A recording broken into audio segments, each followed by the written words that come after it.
Hey guys, Oliver here back with another Fallout 76 video, and today I have the first of a three-parter for you. In this little mini-series, I'm going to be going over 76 things that I think could use tweaked, changed, or added to Fallout 76. But with one major caveat, or I should say minor, as I want everything I cover to be small. There is a lot of things in Fallout 76, like the map expansions, the quest lines, a lot of big stuff everyone wants, a lot of people like. But I think the small things are sometimes overlooked. Features like area looting, or how the Pip-Boy has a bunch of new tabs, stuff like that, quality of life size things, or maybe just some things that make the game less of a headache and are just not necessarily that big. That's basically what I want to cover. The first two parts will be consisting of 25 entries each, and the third part for the series will be 26. Because 76 does not evenly divide by 3. Can't really do anything about that. So the third part's gonna have a bonus one. So without further ado, let's get into the first 25 things that I think Fallout 76 could use tweaked, changed, or added on the small side. Starting off with number 1, we have inventory increase. The current carry weight is 1200 in the stash box, and that is not enough. It has been about 4 years since we've actually seen an inventory increase, and I think we are long overdue for another one.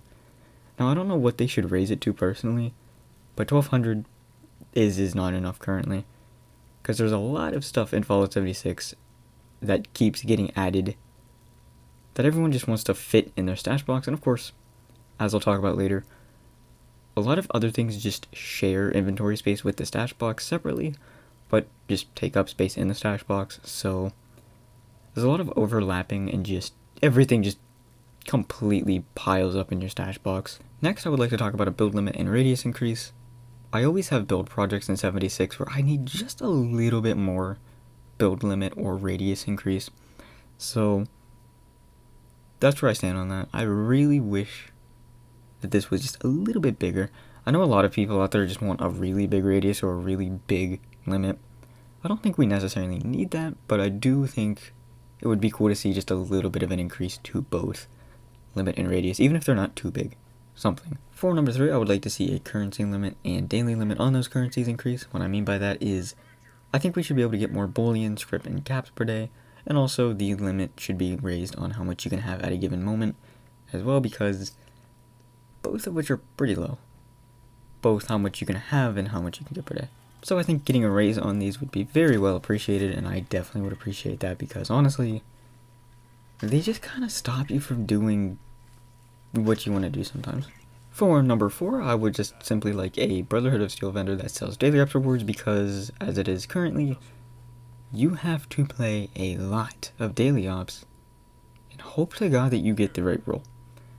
And sometimes that can be kind of brutal, and also Minerva just doesn't cut it sometimes, so I think just straight up adding a Brotherhood of Steel vendor that sells the daily ops plans would be great, whether it's Dodge or someone else. I do think the Brotherhood of Steel really needs some sort of requisition officer. Next, I would like to talk about Dynamite. Now, Dynamite unfortunately has had a bit of an unlucky streak when it comes to just being an item, because it was added back with Wastelanders alongside all the floater grenades, and the floater grenades ended up, due to, I believe it was a bug, could just be dropped, traded, or looted, and then they just ended up making that a feature, and I kind of wish they would do the same for Dynamite. Maybe flares too, but I'm gonna be honest, flares are kind of useless, no one cares about those. But Dynamite, at least, I feel like should be lootable, droppable, and tradable, because I don't feel like crafting it. I'd rather just find it.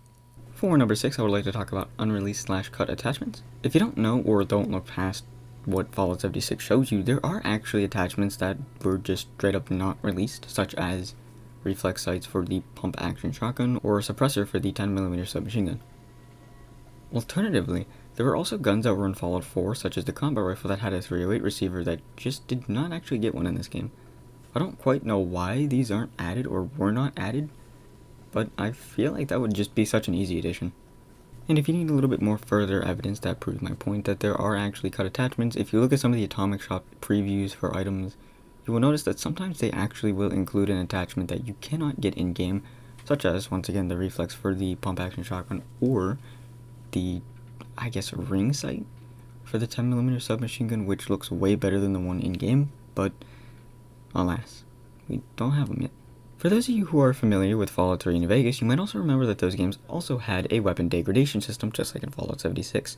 But to counterbalance that in those games, they had NPCs that could fix your gear, such as your armor or your weapons. But in Fallout 76, that is just not the case. And I kind of wish it was, because especially on the armor side, sometimes you just cannot find ballistic fiber early game, or sometimes you just don't have a couple extra screws or duct tape it needs to fix your gun. So if you have the caps, I feel like you should be able to hire an NPC to just fix your gear. I don't see why not. It was a mechanic in the older games, and I do think it really needs to come back in 76. Next, I would like to talk about cross-platform support. Now, I am now officially a victim of you don't know how much you want something until you're in the position of where you need it. Personally, I have a lot of friends that play on... In fact, everyone I know in real life does not actually play on the same platform that I do, so I can't actually really play Fallout 76 with them, and that kind of upsets me a little bit, but it's not the end of the world. But if there was one thing on this list that I genuinely want, it would be cross-platform support. For number 9, I would like to see the ability to build in more areas, because currently the way it works is you cannot build near an existing location, which is fair, I guess. But there's a lot of locations in Fallout 76 that kind of don't actually make sense, because you can't build in areas like Charleston or Watoga. And I don't actually really get why you can't, because a lot of these locations don't actually have anything in them, so what's the problem? The way I would like to see this tweaked or changed is, as long as your camp radius is not overlapping with a quest item or quest anything, I feel like you should be able to build there, because even if you could just build anywhere, Fallout 76's community is pretty nice, and I don't think you're going to come across too many people trolling you and not letting you actually progress your quests. And also, there's just a lot of really cool areas that are part of like a town or a city that I would love to build in. Charleston is one of my favorite locations in Fallout 76, and I've always wanted to build a camp there, and I've never gotten the chance to. Kinda sad about that. But also, Watoga's a cool place too, and a lot of other cities are, like Morgantown. I'd love to be able to build there. For number 10, I just simply would like to be able to see my inventory while sitting down. In Fallout 76, if you're sitting down, you kinda can't see your inventory, which might be an animation thing. I guess they just never made an animation for that. But even if they never did, I wouldn't mind just being able to access your inventory without an animation, just something to let me see my Pip-Boy. I don't see why you can't. There's a feature in the other games, so another one of those weird, just it's not really in 76 and I don't know why kind of moments. Number 11 is also another classic feature that has been in other Fallout games, and that is critical hits outside of VATS. I don't mind the critical system in Fallout 76. It is the exact same one as Fallout 4, and that is fine. It was fine in Fallout 4. But some weapons do not work good in VATS because they use a lot of AP, and also in the case of guns like the minigun, you don't fire like 30 rounds during a VATS projectile sequence like you do in Fallout 4. You only shoot one. And if you have a critical minigun setup, you're not going to be able to use that, because if you've ever used a minigun in VATS in 76, you will know that you will be kicked out instantly because you physically cannot use them. They use way too much AP, and you really can't use certain guns in VATS. They just do not work. So I think a nice counterbalance would be to add something like a new mutation that would work similar to how one of my favorite Fallout 4 mods does, where it just makes you get critical hits outside of VATS based on your luck. The way, like I said, they could do this is just have a mutation that takes your in-game luck and just applies a percentage to it, and then slightly overhaul, tweak some of the critical hit perks to apply outside of VATS if you have this mutation. And I can see some very cool critical minigun builds with that. There's a lot of weapons that just don't work in VATS in 76, and also, even if they do, the AP is kind of janky, and honestly, I think 76 is the kind of game where we need critical hits outside of VATS, so I would like to please see this as a mechanic. For number 12, I just have a humble request of making riding shotgun a public event. This event, in every way, is set up like a public event, but it just isn't. It gives treasury notes, and you also have to manually activate it, so I don't see why it can't just be classified as a public event. For number 13, I have another VAT-specific one, and that is bashing and power attacks in VATs. These buttons aren't actually used for anything on controllers, so why not? I don't believe they also do anything on PC either, but I can't actually confidently say that because I have not played 76 on PC in a while. But I don't believe those buttons are actually bind to anything. For number 14 and number 15, I would like to see the HUD and VATS colors be able to be changed separately. Now in Fallout 4, I believe these actually were both tied to the same option, but in 76, I would like to see them, well, first of all, added, but second of all, maybe separate options, because maybe you want to have your VATS and HUD a different color. For number 16, I would like another one of those little quality of life changes where you can mark name locations. I don't know why you can't do it. This is another one of those really tiny features that are in other Fallout games that are just missing from this game, but you can't put a custom marker on name locations. I don't know why. And I feel like this is another one of those ones that could probably easily be added, so I would like to see that. For number 17, I would like to see a change in the current perk system. Personally, I'm not the biggest fan of it, and I have made a whole dedicated video to why I don't care for it. But to put things simply, I feel like the current perk system is a little bit restrictive in some areas because you can have like half a perk, which no one really wants. So my pitch to change it is just make it, instead of having, for example, 14 strength equals 14 points worth of perks to be put into, 14 strength should just give you 14 perk slots, because then you could probably build into more builds instead of having to just cry about having weight loss issues because you can't fit on certain perks. For number 18, I would like to see an increase in the server player limit. Personally, I think the map is big enough and the servers are now stable enough to where we could actually have an increase in the player count on the servers, so I think that would be cool. Originally, this game was set to have 32 player servers, and it ended up being 24 because the servers originally couldn't handle it, but if they were originally intended for 32, I think now more than ever they would be able to actually have 32. So I'd like to see an increase in the server limit if possible, because I feel like that would make servers there would be more people active. For number 19, I would like to be placed in the exact same spot that I was when I left a server. Now, if you don't know, the way it works currently in Fallout 76, whenever you enter a server, it will put you near the closest location you were when you left the server, and that's not a bad mechanic, but in games like ESO, you can actually, it will literally just put you exactly where you were when you left off. Like if you were in a dungeon or if you were outside a dungeon, you will be placed exactly where you were. Now, I know this game isn't ESO, but I would still like to see that change, so that way if you were in like an expedition or daily op, you would just be placed directly back into that without having to go through another load screen, because sometimes, well, first off, it's inconvenient, but second off, if you crash during a daily op and you enter back and it'll put you directly into that daily op, you don't have to worry about spending time on a loading screen to miss out on a reward if your team is already going ahead.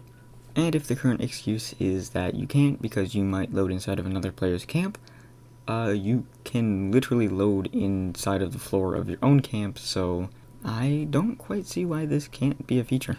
For number 20, I would like to bring up the fact that punji boards, specifically, and that's the main reason for this entry, although I believe this also applies to other traps as well, they can hurt anyone that isn't you, and I don't like that, for many reasons. Of course, this has been done for camp trolling in the past, where you just absolutely obliterate people with punji boards, and while this has been tried to get patched out, it would be a lot simpler to literally just make it so they can only hurt enemies. Turrets have this, I believe it's a faction system, where the player is their own faction, and anyone that isn't, of course, part of that will be targeted by the turrets. I don't see why traps cannot use that same system. Real quick, before we get into number 21, I would like to take a brief moment to show you this really cool camp that I built. I think it came together pretty nice. In fact, it's actually not a camp, it's a workshop, and it's about to get deleted as soon as I leave the server. For number 21, I would like to talk about the fact that workshops don't save, and I think that's probably the main reason why people don't use them. I feel like these should get saved like camp slots, so that way whenever you join a server, you can still have to retake it, but you can just, rebuild it back instantly. Because nothing is more frustrating than, spending an hour building up a workshop just to leave the server and it all be for nothing. Workshops are cool, but seriously, how many people actually take these things over? Not many. And like I said, I think it's because you just lose it. It's just simply not worth putting time into taking over. Because if you know you're going to lose it, then why bother? Next, we have another one that I'm kind of passionate about, and that is add the ability to level up an item. Now, the way item leveling in 76 works is whenever you pick up an item, well, it's actually different. We'll talk about that here in a minute. But whenever you have an item, it has a level. And you can't level that item up, which is unfortunate, because if you, let's say, rolled with a legendary effect, and you got really good legendary effects, you're going to have to trade that out and just get a completely new one by the mid to late game, and you basically have to try and get the exact same roll that you had earlier if it was already good. And this system is especially annoying when it comes to unique weapons. There are some unique weapons that you cannot get multiple of, so if you get it early on, you're stuck with it. You can't level it up unless you are lucky enough to come across another player that just happened to get to level 50 before they started playing literally any part of this game, which kind of sucks. I think you should be able to level an item up, but also as likely level an item down, because early game you might be traveling to another player's workshop, or vendor, sorry, and you'll see an item that's like level 50 and you want it, but you can't use it. So if you can't use it, why buy it? So I feel like if you could level an item down, you could buy more stuff in the early game and use it infinitely. But also, if you're a higher level player, you can go to a lower level camp and you can buy an item and level it up so that you can in return use it. I think this system should go both ways, because then it would actually incentivize trading low and high level gear, because you can just, level it up and down.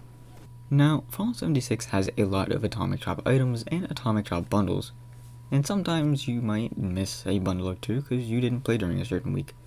So, I think it would be cool if every year, maybe around Fallout 76's anniversary in the month of November, every single bundle that has ever been in the Atomic Shop and every single item that has also been in the Atomic Shop could just have a guaranteed day of being there.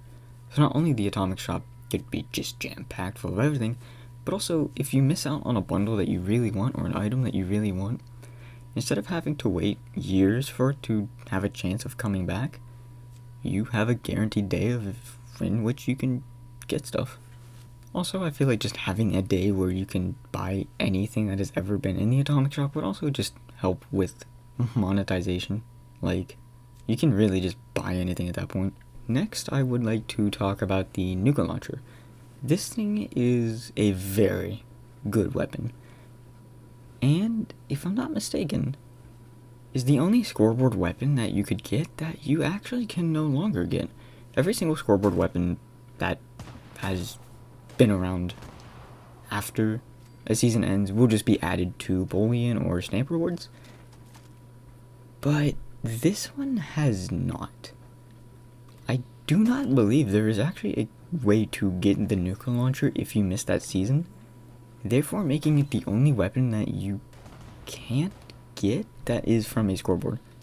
Now, if I were to add it into the game, I think it would be fun to have it as a 100,000 Nuke ticket plan, because, it came out with that season and it is Nucle World themed, so that would be a pretty fun way to get it if it was 100,000 Nuke tickets if you missed out on it. Otherwise, I don't know where this weapon went. It's just kind of gone. For number 25, I think it would be cool if we had an ore highlighter for Excavator power armor. Now, Excavator power armor is, well, I mean, it's a mining power armor. We have highlighters that highlight living targets, such as humans, so I don't see why it could be out of the realm of possibilities for us to have an ore highlighter. So that about wraps it up for this video. That was the first 25 things that I think could use tweaked, changed, or added to Fallout 76. Let me know if you agree or disagree. If you like this video specifically and you want to see more, I will definitely have the other 2 parts eventually. They will be out when I get around to it. But most of the stuff for part 2 should be done. And I think part 3 is the only part of this little mini-series that I'm doing that needs a little bit more work. But if you like this video, yeah, I will have 2 more of these. And that's all I got for today's video. I hope you enjoyed. And I hope you have a wonderful morning, evening, or night, depending on whenever it is you're watching this video. And I'll see you later.